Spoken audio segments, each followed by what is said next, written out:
Hey, Olive, Arlo, and Frank. Grandpop coming to you from the living room in Jack's Beach. And today we're going to get back into the children's book of heroes by William J. Bennett. And we're going to take a look at this guy right here. A guy named Jackie Robinson.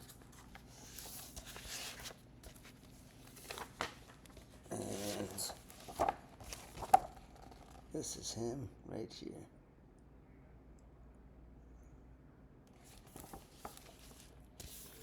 Number 3, Jackie Robinson. Here is the story of an American hero who won his fight using self-control. Often bravery means keeping your cool and doing the best you can in a bad situation. And I'm not going to do any pre-talk on what Jackie Robinson went through, but let's just see. So he was a real hero. He did something that nobody had done before. More than anything else, Jackie Robinson loved to play baseball, and he was good at it. In fact, he was great.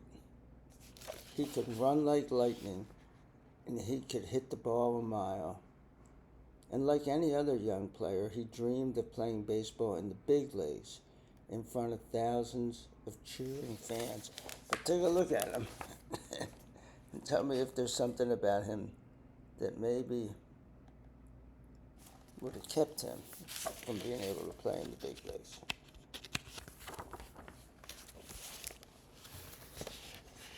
But there was one big problem. The year was 1945. So this is a problem that we don't have. And one reason we don't have this problem now is because of Jackie Robinson, because of his bravery. The year was 1945, and Jackie Robinson was black. It was a time in America when black people were not allowed to do many things that white people could do. That was the rule in baseball, too. Black people were not allowed to play on major league teams. They had their own baseball leagues called the Negro Leagues. Jackie played for the Negro League team called the Kansas City Monarchs.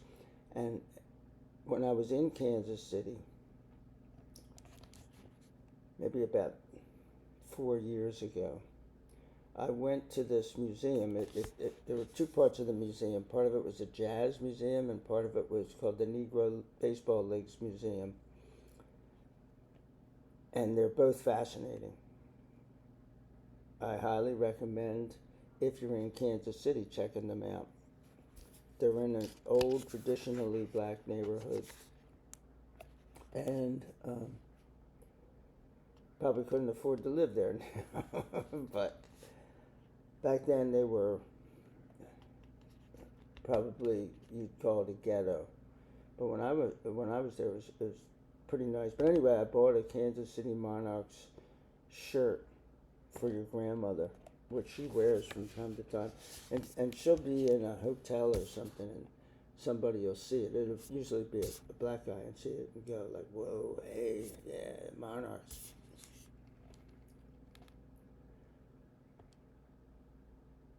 But one day, the man who ran a major league team called the Brooklyn Dodgers asked Jackie to come and see him. His name was Branch Rickey.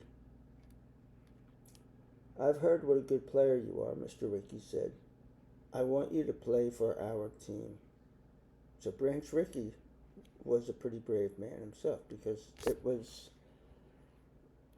I don't know that there was necessarily any laws that said this, but the mores of society were very, very, hey, whites rule and blacks don't. Jackie could barely believe it. Would he really be the first black baseball player to make it to the big leagues? And here's the two of them talking, Branch Rickey and Jackie Robinson.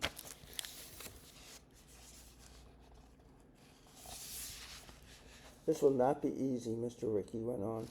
There will be many, many people who will not want you to play for the Dodgers. Some of the players will call you dirty names. There will be fans in the stands who will yell awful things at you. Even some of the umpires will be against you and will not give you fair calls. So, sometimes in life, you're given a choice. And the choice seems pretty simple, but it's not always simple. Jackie Robinson was a hero in the Negro Leagues. He was one of the best players in the Negro Leagues. He would go to the ballpark, and he was idolized by the kids that were there and by all the fans. He would go to the neighborhoods because the teams, when they went to the other cities, they'd stay in the traditionally black neighborhoods. So everybody, he was in his sweet spot. But everybody dreams about playing in the major leagues. And this guy's saying, this is going to be really difficult. People are going to hate you. I can take it, Jackie said. You have to do more than that, Mr. Rickey told him. You'll have to take it quietly. You cannot shout back. Yeah, he would have got beat up if he did that. Yeah. You cannot lose your temper and get into a fight.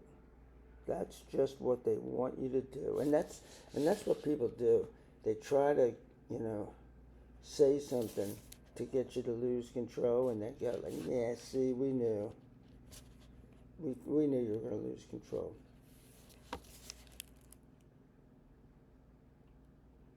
It will give them an excuse to throw you out of baseball. No, you must have the guts to fight back another way. The only way you can win this fight is by keeping your temper and by playing the best baseball you can. So if this guy was mediocre, he never would have made it, because they were looking at every reason to not let him play in the major leagues. You have to show them what a great player you are. That's how you will win this fight. Jackie thought it over. It would not be an easy thing to do. At last he looked Mr. Rickey straight in the eye. I'll do it, he said. I promise. Mr. Rickey sent him to practice for a while with a Dodger farm team called the Montreal Royals. Every bad thing that Mr. Rickey had talked about came true, and more. Some of the other players said ugly things to him. Some refused to stand on the same field with him. Newspapers claimed he would not be able to play baseball well enough to stay on a white team. He was locked out of ballparks. In one town, a policeman even threatened to arrest him if he did not leave the field. And here, as we're getting ready to switch pages, is him standing there. Let's see if we can do this so that him standing there and the white players like written on him, and I'm sure talking about him. These things hurt Jackie's feelings deeply. And can you imagine that, what this gentleman's going through? He's a human being. He's good. And that's the thing, sometimes people, when you're good, they don't want you to be able to show that, because it makes them feel better. Oh, I'm better than him. And I'm going to prove it by not letting him compete against me.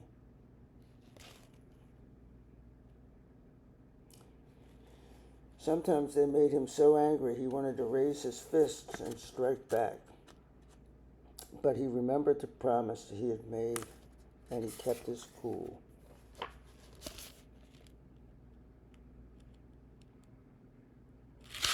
So here he is. Let's see if I can get the whole thing in here.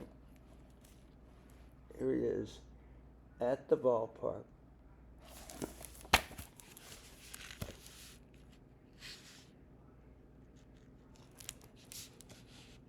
During Jackie Robinson's first game as a Montreal Royal, all eyes were on him. He knew how much was riding on that game, and it made him feel weak in the knees. But when his turn came, he stepped up to the plate and swung with all his might. The crowd heard the crack of the bat and watched the ball fly and fly and fly right over the outfield wall. Jackie rounded the bases, and everyone knew that he had come to play great baseball. The next year, Jackie went to play with the Dodgers. He was in the big leagues at last, but his troubles did not end. In fact, they got only worse. Fans jeered him and even threatened to harm him. Pitchers threw balls straight at him, trying to hit him. Players shoved him on the field or stepped on his feet at first base where he played. But through it all, Jackie stayed calm and played great baseball. One day, one of Jackie's teammates, a shortstop named Pee Wee Reese, trotted across the field to chat with Jackie. He put a friendly hand on Jackie's shoulder while he talked, and a photographer took a picture of the two men together. Newspapers all over the country carried the shot. The message was clear. There were white players who liked Jackie and knew he was a great player and were ready to have him on their team. They did not care about the color of his skin.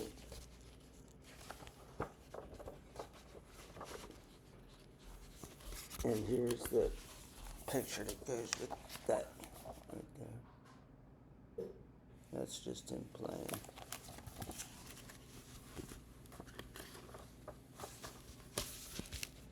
The more Jackie played, the more respect he won. There were still plenty of people who gave Jackie trouble simply because he was black. But as more and more people watched him play, they saw that he was good enough to be on any team. At the end of the first year with the Dodgers, Jackie was named Rookie of the Year. I didn't know that. The best new player in the league. He had shown the world that the color of his skin did not matter. What matters was his skill with the bat and the ball, and his courage to lead the way. Awesome story. A lot to think about. Still have a ways to go, but we've come a long way. Peace out.